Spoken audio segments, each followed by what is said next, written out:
সুতরাং আল্লাহ নবীর সকল দুশমনদেরকে আল্লাহর জমিনে যেখানে পাওয়া যাবে তোমরা প্রস্তুতি নাও, সেখানে জ্যান্ত মাটিতে পুঁতে ফেলতে হবে। নবীকে কটাক্ষ করা এটা হিন্দু মুসলমানের সংঘর্ষের বিষয় নয়। নবীকে মুসলমানরা যেরকম মহব্বত করে, হিন্দুদের মধ্যে যারা সচেতন তারাও আমার নবীকে মহব্বত করে, যারা শিক্ষিত তারাও আমার নবীকে মহব্বত করে, যারা ইতিহাস পড়ে, যারা নবীর সিরাত পড়ে, যারা নবীর আখলাক জানে, তারা আল্লাহর নবীকে ভালো না বেশে পারবে না কোনোদিন। আমরা একটা কথাই জানি, যারা আমার নবীকে গালি দেয় তার কোনো ধর্ম পরিচয় নাই, যে আমার নবীকে গালি দেয় তার কোনো দলীয় পরিচয় নাই, যে আমার নবীকে গালি দেয় ওর কোনো রাজনৈতিক পরিচয় নাই। আমার উম্মতের কাছে তার একটাই পরিচয়, সে আমার নবীর দুশমন।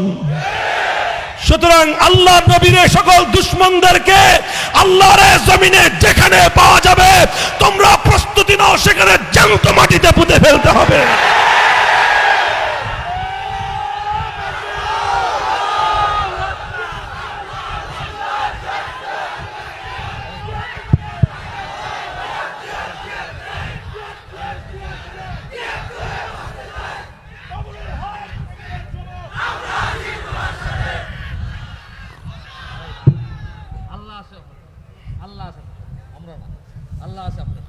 মুহতারাম হাজিরিন, আমাদের আখেরি পয়গাম হলো এটা, আমরা এত কিছু বলি নাই। 2013 সালে 13 দফার কথা আল্লামা আহমদ শফী বলেছিলেন, 13 দফার মধ্যে 12টাই তো কথার কথা, আসল দফা একটাই, আসল দফা একটাই। আজও বলছি আসল দফা একটাই, আমার নবীকে যারা কটাক্ষ করবে, রহমতের নবীকে যারা কটূক্তি করবে, তারা শুধু মুসলমানের দুশমন নয়, তারা হলো মানবতার দুশমন।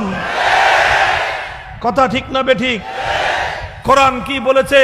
ওয়ামা আরসালনাকা ইল্লা রাহমাতাল লিল মুসলিমিন। চিৎকার করে বলেন কি আছে?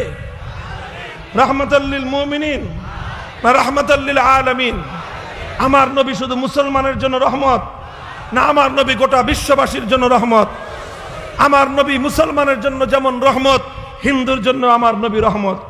আমার নবী খ্রিস্টানের জন্য যেমন রহমত, ইহুদির জন্য আমার নবী রহমত। আমার নবী যেরকম বাংলাদেশের মানুষের জন্য রহমত, আমেরিকার মানুষের জন্য আমার নবী রহমত। কাজেই এই রহমতের নবীকে যখন কেউ আঘাত করে, এই রহমতের নবীর উপর যখন কেউ অশ্লীল বাক্য বানে নবীকে জর্জরিত করে, তখন আঘাতটা শুধু ইসলামের উপর লাগে না, আঘাতটা গোটা বিশ্ব সভ্যতার উপর লাগে।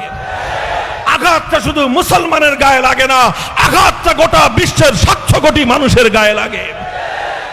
কাজেই এক দাবি, একটাই কথা, আল্লাহর নবীকে যারা কটূক্তি করবে, কটাক্ষ করবে, এই কটাক্ষের কাহিনী বারবার আমরা শুনতে প্রস্তুত না।